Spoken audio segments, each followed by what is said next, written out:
우리 같이 읽겠습니다. 그러나 베드로가 저주하며 맹세하되 나는 너희가 말하는 이 사람을 알지 못하노라 하니 닭이 곧 두 번째 울더라. 이에 베드로가 예수께서 자기에게 하신 말씀 곧 닭이 두 번 울기 전에 네가 세 번 나를 부인하리라 하심이 기억되어 그 일을 생각하고 울었더라. 아멘. 예, 우리 교회 가운데서 혹은 다른 교회에서 신앙생활 오래 하시는 분들이 나는 하나님께 기도하다가 환상을 보았습니다. 나는 하나님 음성을 들었습니다. 그런 분들이 꽤 있습니다. 제 개인적으로도 신앙생활 40년 이제 좀 넘었는 것 같은데 딱 한 5번 정도 하나님의 음성을 들었다. 여러분들에게 말할 수 있습니다. 그냥 깨달았다는 게 아니라 확실히 들은 겁니다. 그것도 아주 벼락천둥 같은 엄청나게 큰 음성을 제가 들었는데요. 전부 다 저를 질책하고 혼내는 말씀이었습니다. 한 번은 아주 오래전입니다. 교회 사역하다가 너무 힘들고 너무 그래서 하나님을 매일 원망을 했습니다. 제 원망하는 기도가 제 기도 처음으로 원망부터 시작을 하는 그런 기도를 제 기억에는 한 3년 정도를 한 것 같아요. 그런 어느 날 하나님이 저에게 갑자기 제가 아무 생각도 없이 그냥 입에서 붙어 나온 게 원망이니까 하나님 제가 이 목회를 뭐 하고 싶어서 하는 줄 아십니까? 하나님이 시키시니까 하는 거죠. 이랬습니다. 이런 기도를 3년 동안이나 했어요. 그랬더니 3년 동안 이게 나중에는 그냥 습관이 돼가지고 고개만 숙이면 그 기도가 먼저 나오는 거예요. 어느 날 벼락천둥 같은 음성이 갑자기 그 기도를 하는 저한테 팍 이렇게 임했어요. 한 번만 더 그 기도를 하면 내가 너를 용서하지 않는다. 예, 강력한 아주 벼락천둥 같은 음성이었어요. 최근에는 약 6년 전에 여러분들이 저를 다시 청빙해 주셔서 선교지에서 돌아와서 2014년 12월 달입니다.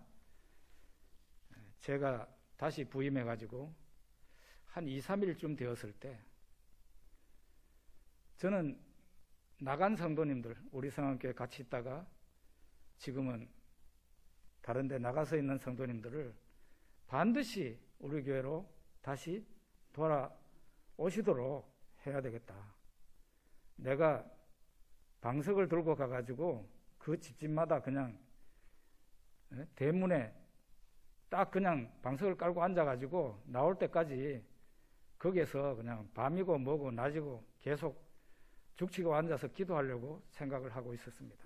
그러면은 뭐 자기네가 나오지 뭐 안 나오고 백이겠어요? 그런 생각을 하고 제가 전화를 하거나 문자를 보냈어요. 이 정 목사가 돌아왔으니 와서 도와주십시오. 이런 전화를 하거나 문자를 보내고 있었어요. 그때였는데 제가 운동을 한다고 경주 보문단제 거기에 가서 둘레길에 제가 돌고 있는데 12월 달이니까 굉장히 추웠습니다. 바람도 그날은 굉장히 많이 불었는데 한 절반쯤 돌았는데 아주 강력한 벼락천둥 같은 음성이 갑자기 들려왔어요. 저는 기도도 안 하고 뭐 아무 생각 없이 그냥 걷고 있는데 갑자기 하나님의 음성이 들렸습니다. 너 내 종이 맞냐? 하고 하나님이 화가 잔뜩 나셔서 저한테 말씀하시더라고요. 제가 하나님 종 맞습니다. 그러니까 내 종이면 내 종답게 굴어라. 하나님이 말씀하시고 그 다음에 하시는 말씀이 사람들에게 절대 도와달라고 하면 안 돼 하더라고요.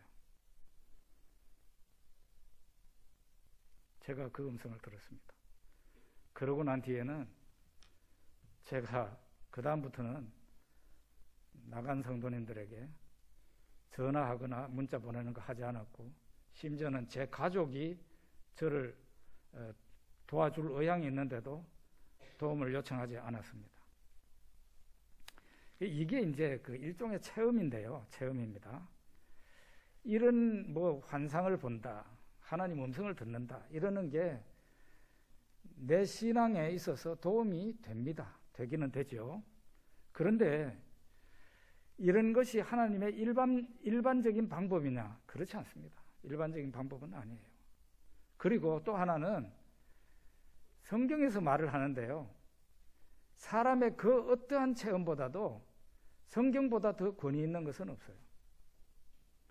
베드로가 베드로서에 뭐라고 말합니까? 그 당시에 예수 재림을 부정하는 사람들이 있었어요. 베드로가 뭘 얘기하는가 하면은 우리는 친히 봤다 이렇게 얘기를 합니다.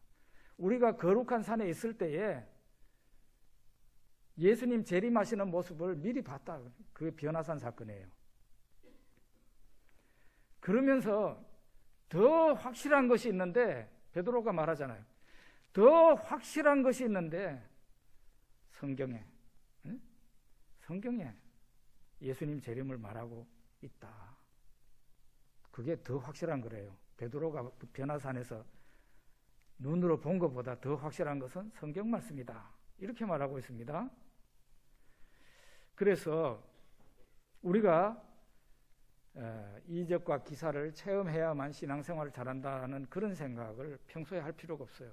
물론 뭐 신앙생활 하다가 느닷없이 하나님이 나에게 그렇게 하실 때도 있습니다. 저 같은 경우는 5번 정도 들었는 것 같은데 전부 다 사랑하는 내 종아 뭐 이런 건 없고 전부 다 하나님이 화가 잔뜩 나셔서 저한테 질책하시는 내용이었어요. 예, 전부 다.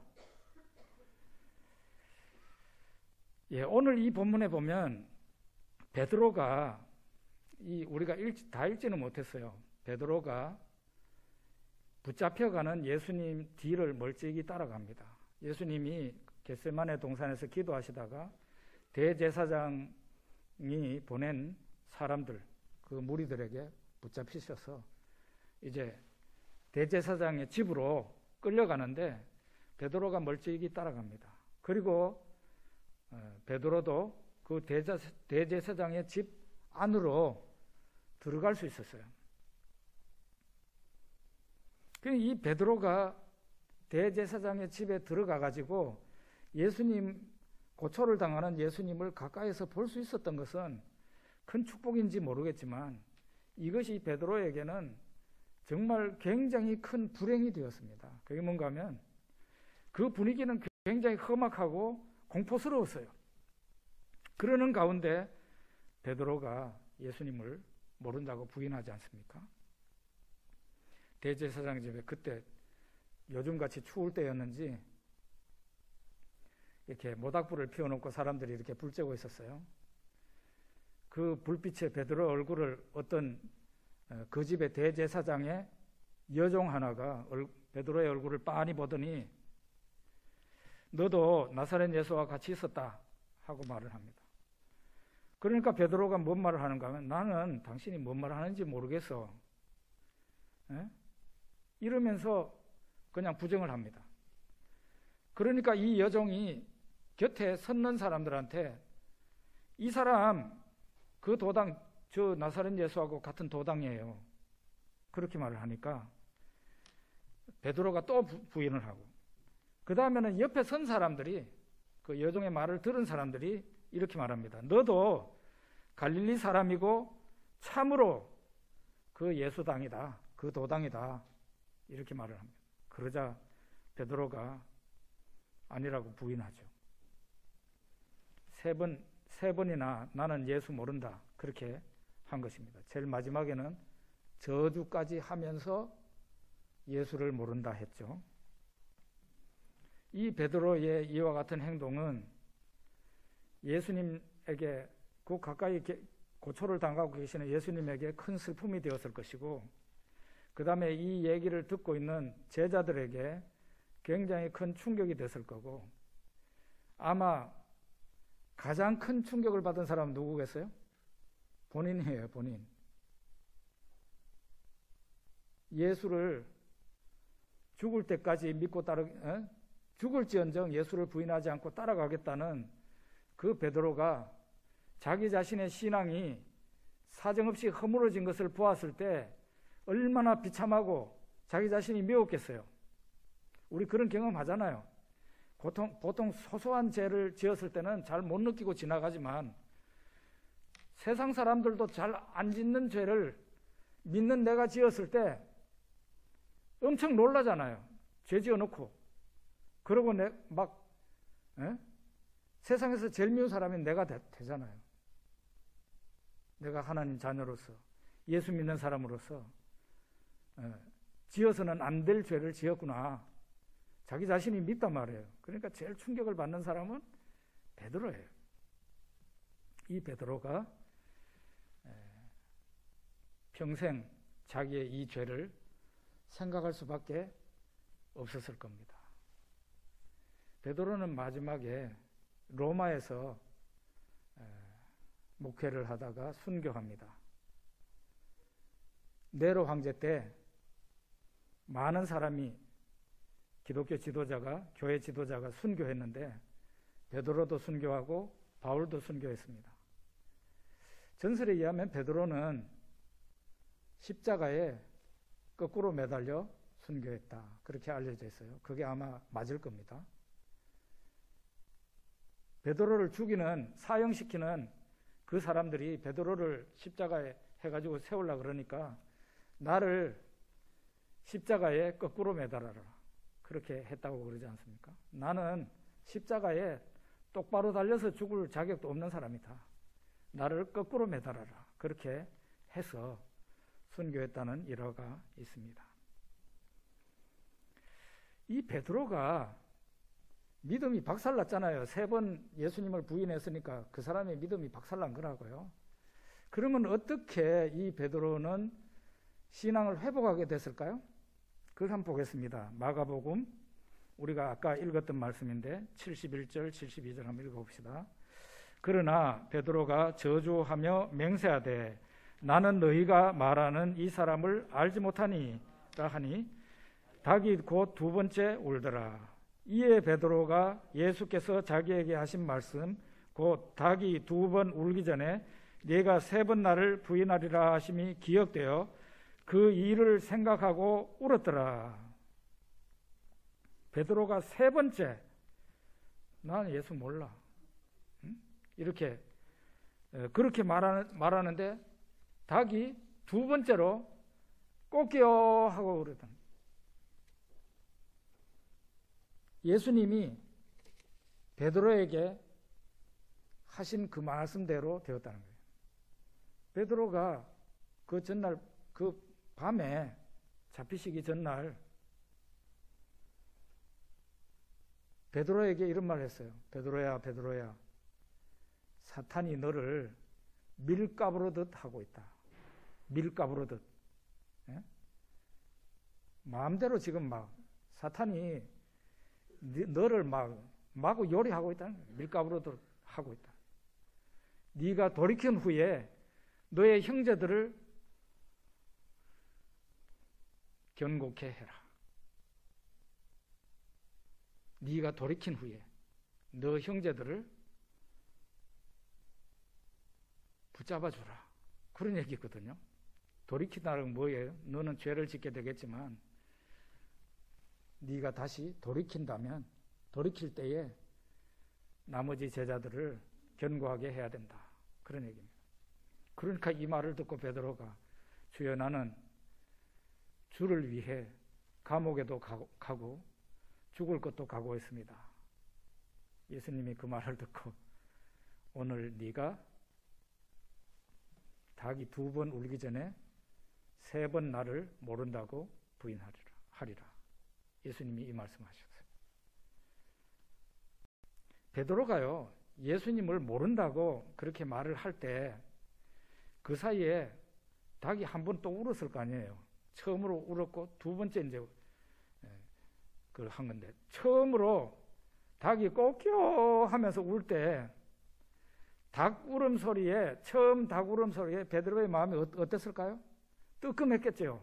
아이쿠, 이런 게 있었겠죠.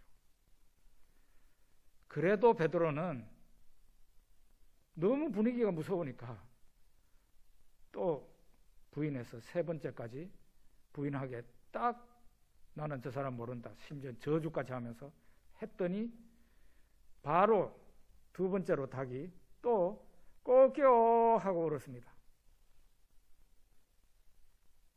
베드로는 더 이상 참을 수가 없었어요. 왜? 예수님 말씀이 기억나면서 예수님 하신 말씀 그대로 다 되었거든. 그래서 그는 밖으로 뛰쳐나갔고 엎어져서 통곡을 했다. 성경 원문에는 그렇게 돼 있어요. 닭이 두 번 울기 전에 네가 세 번 나를 부인하리라 하신 그 말씀이 기억나면서 그 말씀을 생각하면서 통곡을 한 겁니다. 베드로가 예수님의 말씀과 예수님이 미리 하신 말씀과 자신에게 일어난 일들이 그대로 다 맞아 들어간 거예요. 얼마나 예수님이 정밀하게 예언을 했습니까? 닭이 두 번 울기 전에 세 번 나를 부인하리라.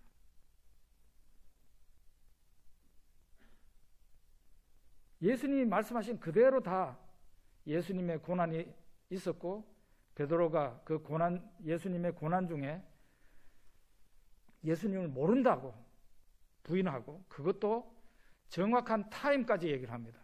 닭이 두 번 울기 전에 세 번 부인한다. 네가 세 번째 부인하고 나면 바로 닭이 울게 될 거다, 그 말이거든요. 그러니까 베드로는 하나님의 시나리오대로 예수님의 고난이 있게 되었고, 또 이뤄볼 때에 하신 말씀과 이루어지는 정황을 보게 될 때 예수님이 메시아라는 사실이 더 확실해진 겁니다. 비록 고난을 당하고 처참한 몰골을 하고 있는 예수님이지만 그 예수님이 그냥 일반 범인이 아니라는 사실이 더 확실해지게 된 거예요. 이렇게 해서 베드로는 밖으로 뛰쳐나가서 엎어져서 통곡했다는, 그의 심령이 죄를 회개하고 그의 마음이 예수님께로 다시 합하게 된 것이죠. 무엇 때문에요? 닭이 울었기 때문이 아니라 예수님이 이전에 하신 그 말씀이 기억나서 그렇게 된 거예요. 그 후에 예수님이 이제 부활하시지 않습니까? 부활하신 그 예수님이 11제자 가운데 오십니다. 그 11제자 가운데는 베드로도 앉아 있습니다. 베드로도 앉아 있었다는 것은 베드로의 신앙이 예수님께로 다시 돌아왔다는 것을 의미하는 거예요. 누가복음 24장 44절에서 47절 한번 읽어봅시다. 또 이르시되 내가 너희와 함께 있을 때에 너희에게 말한 바 곧 모세의 율법과 선지자의 글과 시편에 나를 가리켜 기록된 모든 것이 이루어져야 하리라 한 말이 이것이라 하시고, 또 이에 그들의 마음을 열어 성경을 깨닫게 하시고, 또 이르시되 이같이 그리스도가 고난을 받고 제3일에 죽은 자 가운데서 살아날 것과 또 그의 이름으로 죄사함을 받게 하는 회개가 예루살렘에서 시작하여 모든 민족 모든 족속에게 전파될 것이 기록되었으니.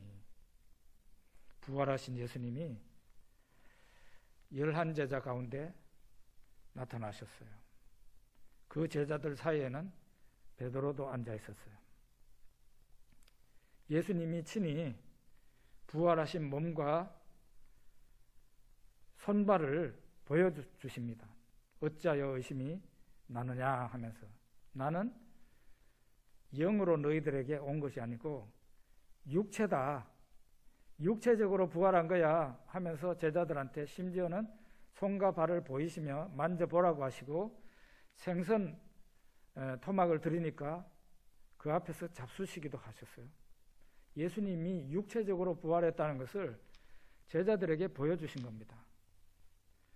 자, 이 정도 하고는 됐지, 이제 더 이상 의심하면 안 돼 하고 떠나셔도 되는데 성경에서는 예수님이 그렇게 하지 않았어요.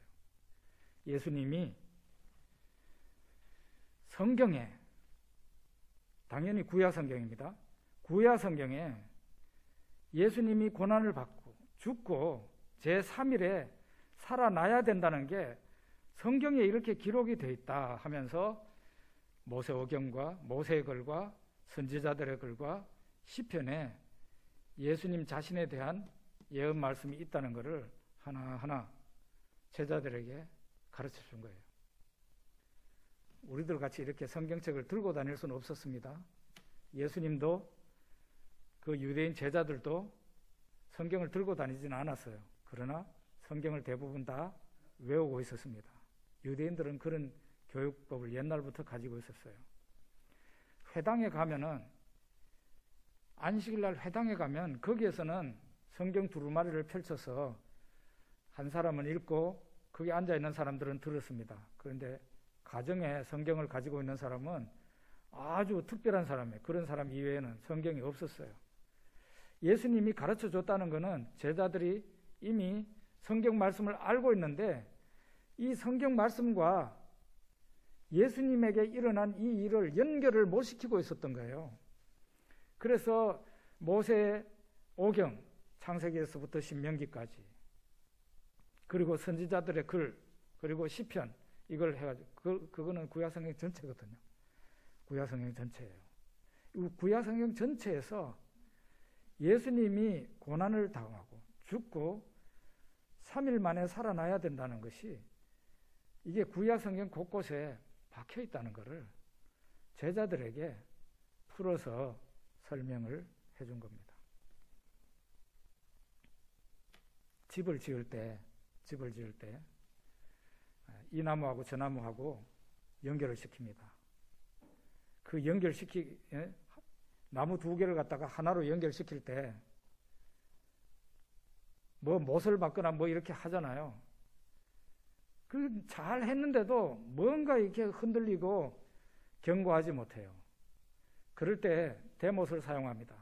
아주 튼튼하고 긴 못을 하나 딱 박아주면 이 나무하고 저 나무가 더 이상 흔들리지 않고 딱 그냥 일치가 됩니다. 성경 말씀이 바로 그런 구실을 하는 거예요. 부활하신 예수님이, 자, 너희들 왜 의심을 하지? 내가 육체적으로 부활한 거야. 손과 발을 만져봐. 이렇게 하면서 했으면은 이제 의심하지 말고 믿어라. 그러고 끝내신 게 아니고 성경 말씀에 예수님의 고난과 예수님의 죽음과 그 후에 3일 만에 살아나야 된다는, 그렇게 되어 있다는 하나님의 시나리오가 구약성경 곳곳에 박혀 있는 것을 예수님이 말씀하시고 그리고 제자들이 깨닫는 것을 보고 떠나셨어요. 그러니까 이 성경 말씀은 사람의 믿음에 마지막 대못을 꽝 박아서 확신을 주는 거예요. 확신. 이적과 기사를 체험하는 그걸로는 단단한 신앙을 가질 수가 없어요. 성경 말씀이 우리를 지지해 주어야 우리의 신앙이 견고하게 될 수 있다는 것을 여기에서 보여주신 거예요. 자, 그러면 예수님이, 부활하신 예수님이 제자들에게 모세의 글과 선지자들의 글과 시편에 자신에 대한 예언이 있다는 것을 가르쳐 주셨다는데, 성경 말씀 도대체 어떤 말씀이지? 궁금하죠? 어떤 말씀을 뽑아서 말을 했을까? 제 생각인데 맞는지 틀리는지 한번 보세요. 예수님이, 부활하신 예수님이 11 제자들에게 구약 성경 여기저기를 이렇게 얘기하면서 이 말씀 이런 뜻이고, 이 말씀 이런 뜻이고, 이 말씀 이 구절은 이런 뜻이고, 이렇게 하면서 쭉 얘기해 줬단 말이에요. 그게 어떤 구절이었을까? 구체적으로 저는 오순절날 베드로의 설교 가운데 그 구절이 나타났다고 믿어요. 예수님이 이제 부활하신 예수님이 40일 후에 승천을 하십니다. 승천하면서 제자들에게 이런 말을 해요. 너희는 몇 날이 못되어 성령으로 세례를 받으리라. 오직 성령이 너희에게 임하시면 너희가 권능을 받게 되고 예루살렘과 온 유대와 사마리아와 땅끝까지 이르러 내 증인이 될 것이다. 이렇게 예수님이 말씀하셔요. 정말로 예수님이 말씀하신 대로 몇 날이 못되어서 오순절날 제자들 포함해서 120명의 사람들이 마가의 집에 모여 있었는데 그 자리에 성경에 보면 호련이라고 얘기했어요. 갑자기 하나님의 성령이 그들 가운데 임하셨는데 아주 그냥 큰 바람이 확 불듯이 그냥 불이 타듯이 그들 가운데 성령이 임했습니다. 그들이 각기 다른 말을 하기 시작했어요. 그리고 밖으로 쫓아나갔어요. 그게 방언이죠. 방언입니다. 밖에 나가가지고 그들의 입으로 성령이 충만해서 하나님이 일으키신 구원의 역사를 거기 각국에서 온 유대인들이 거기에 명절이 되어서 많이 와 있었어요. 아라비아에서 온 사람, 이집트에서 온 사람, 저 로마에서 온 사람, 아시아에서 온 사람들 많이 와 있었어요. 그 사람들에게 그들 각국 현지어로 각 사람이 예수 그리스도께서 이루신 구원의 역사, 하나님이 하신 일에 대해서 전하게 되었다 이 말이에요. 놀라운 일이죠. 그들에게 다들 보면서 놀랐는데 그 중에 어떤 사람들은 야, 저 사람들이 세술에 취했다. 그런 사람도 있었어요. 그러자 베드로가 일어나서 설교를 시작합니다. 형제들아, 이거 세술에 취한 게 아니다. 너희가 십자가에서 죽인 그 나사렛 예수를 하나님께서 친히 살리시고 그를 다시 살리시고 그가 높은 곳에 계신 보좌 위에서 아버지 하나님께서 그에게 약속하신 성령을 주시니까 그 성령을 나사렛 예수께서 이 가운데 부으신 거라고. 바로 이 성령의 놀라운 역사는 너희가 죽인 예수가 살아나서 한 일이다. 그렇게 말을 합니다. 그러면서 베드로가 몇몇 성경 구절을, 구약 성경 구절을 찝어내서 인용을 해요. 사도행전 2장에 있습니다. 또 사도행전 3장에는 어떤 게 있는가 하면은 베드로와 요한이 성전에 기도하러 올라가다가 성전 미문에 앉아서 구걸하던 40년 이상 태어나서 한 번도 일어나 본 적이 없는 장애인을 만나게 돼요. 그 사람이 구걸하니까 이 베드로와 요한이 은과 금은 내게 없거니와 내게 있는 것으로 너에게 주노니 나사렛 예수 그리스도의 이름으로 명하노니 일어나 걸어라. 이렇게 하잖아요. 그럴 때 그 사람이 완치가 되어서 나와서 일어나서 걷기도 하며 뛰기도 하며 하나님 앞에 영광을 돌리게 됩니다. 이 일이 또 모두가 다 아는 사람이 이런 일이 일어나가지고 예루살렘에 많은 믿는 사람이 생겼어요. 거기에서도 사도 베드로가 또 설교를 해요. 거기에서도 말하는 성경 구절이 있어요. 자세히 보십시오. 보면은 부활하신 예수님이 제자들에게, 11제자들에게 나타나셨을 때 모세의 글과 선지자들의 글과 시편에 나를 가리켜 하신 말씀이 기록되어 있다 하면서 하나하나 찝어주신 것이 어떤 성경이었는지 어떤 구절이었는지 알 수가 있어요. 저는 그 구절, 베드로의 설교 중에 나온 언급한 그 구절이 예수님이 부활하셔서 제자들에게 알려주신 말씀이라고 생각이 되더라고요. 어떤 구절인지 한번 봅시다. 사도행전 2장 25절 28절 25절에서 28절 같이 읽습니다.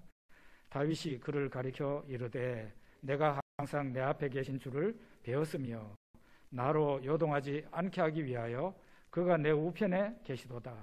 그러므로 내 마음이 기뻐하였고 내 혀도 즐거워하였으며 육체도 희망에 거하리니 이는 내 영혼을 음부에 버리지 아니하시며 주의 거룩한 자로 썩음을 당하지 않게 하실 것이미로다.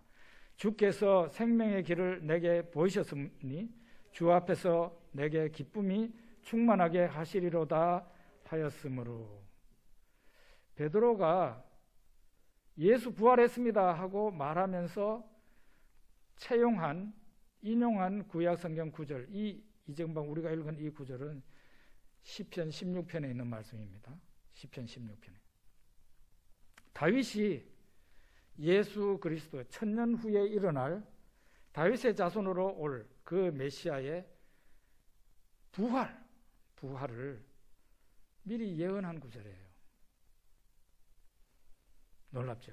그 다음에 사도행전 2장 34절에서 36절 한번 읽어봅시다.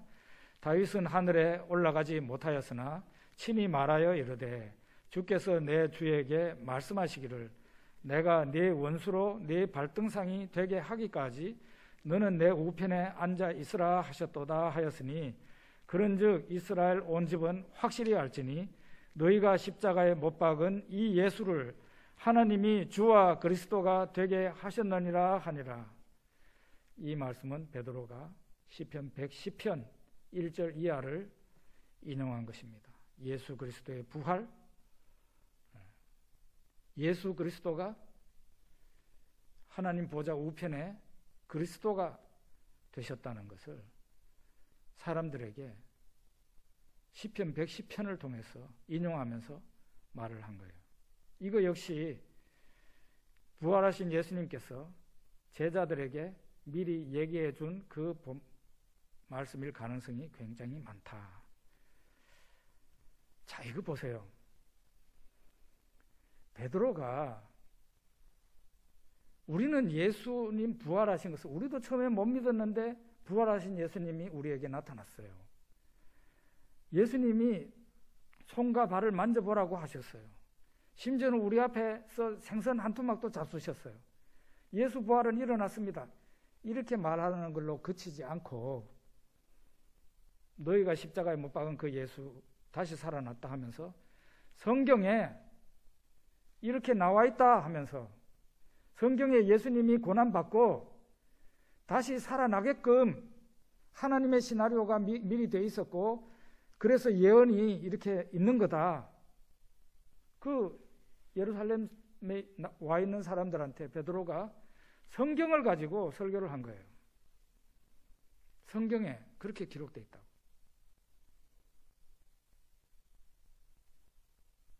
그랬더니 사람들이 어떤 반응을 보였습니까? 듣다가 사도행전 2장 37절입니다. 한번 읽어봅시다. 그들이 이 말을 듣고 마음에 찔려 베드로와 다른 사도들에게 물어 이르되 형제들아 우리가 어찌할꼬 하거늘.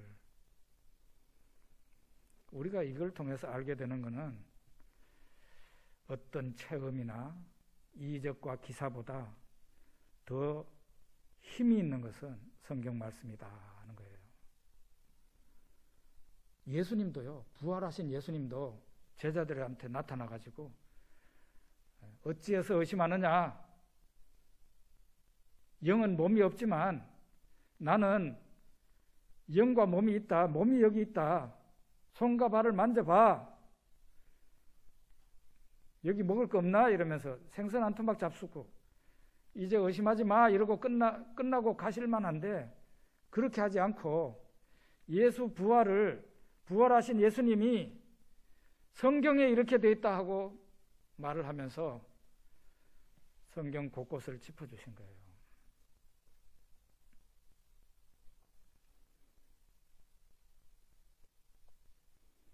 일본 사람이면서 한국으로 귀화한 교수가 한 사람이 있습니다. 호사카 유지라는 교수인데요. 세종대학교 교수입니다. 이 사람이 자기도 키가 작은 사람이고 일본 사람들은 한국 사람에 비해서 키가 작다는 거예요. 그런데 키가 작은 이유가 있다 이러면서 얘기를 주장을 하더라고요.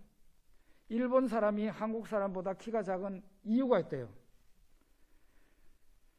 첫째로 한국 사람은 매운 김치와 같은 매운 음식을 잘 먹고 좋아하는데 일본 사람들은 매운 거를 못 먹는다는 거죠. 그게 무슨 키하고 무슨 관계가 있는데 관계가 있다는 거예요. 김치와 같은 이런 매운 음식을 먹으면 밥이 더 땡긴다는 거예요. 그래서 밥을 많이 먹게 된다는 거죠. 그런데 일본 사람들은 매운 음식을 안 먹으니까 밥을 적게 먹게 된대요. 그러니까 키가 안 크지. 이렇게. 또 하나는 일본에는요, 오후 3시가 되면 아이들에게 반드시 간식을 준대요. 간식을 주는데 그 간식이 전부 다 입에 단 거래요. 입에 단 간식을 오후 3시에 준답니다. 전국적으로 다 똑같아요. 똑같대요. 그 사람 말에 의하면. 그럼 한번 생각해 보라는 거예요. 애들이 오후 3시에 입에 달달한 간식을 먹었다. 저녁을 제대로 먹을 수 있겠냐고요. 그래서 일본 아이들이 저녁을 잘 안 먹는데, 특별히 한창 자라나야 될 아이들이 저녁에 밥을 제대로 안 먹으면은 그 애들 키가 크겠냐, 그런 얘기를 하더라고요. 그래서 그의 주장이 일본 사람이 한국 사람보다 키가 적은 이유는 밥을 적게 먹었기 때문이다. 그렇게 말을 하더라고요. 공감이 됩니까? 예? 일부 예배에 오신 분들은 공감하던데. 밥을 많이 먹어야 키가 크지. 예? 안 그래요? 그런데 맞습니다. 이거를 우리가 영적으로 적용을 하면 신앙의 키가 잘 자라고 큰 사람이 있어요. 그런 사람들은 성경이라는 밥을 많이 먹었기 때문이에요. 그런데 신앙이 자라지도 않고 신앙의 키가 늘 짝달막한 사람이 있어요. 그런 사람은 성경이라는 밥을 잘 안 먹었기 때문에. 앞으로 열심히 잡수십시다.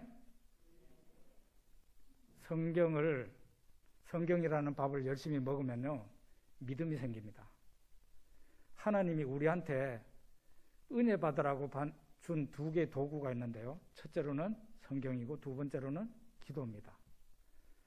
성경 말씀을 열심히 읽으면 우리가 은혜를 받게 되고, 기도를 하면 은혜를 받게 돼요. 이 2가지 은혜의 도구입니다. 하나님 주신. 이 성경이라는 밥을 열심히 많이 먹으면 우리 안에 믿음이 생겨요. 이 믿음이 있게 되면요, 세상 모든 것을 가진 거나 다름없어요.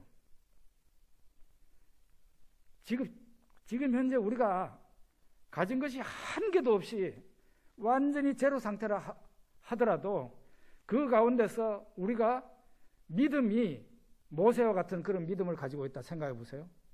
모세는 지팡이 1개밖에 없었잖아요. 그런데 그 모세가 어떤 일을 했습니까? 어마어마한 일을 했잖아요. 우리가 저 하늘에 있는 창고에 온갖 좋은 부하가 넘치는데 하나님께서 문을 개방시키고 있어요.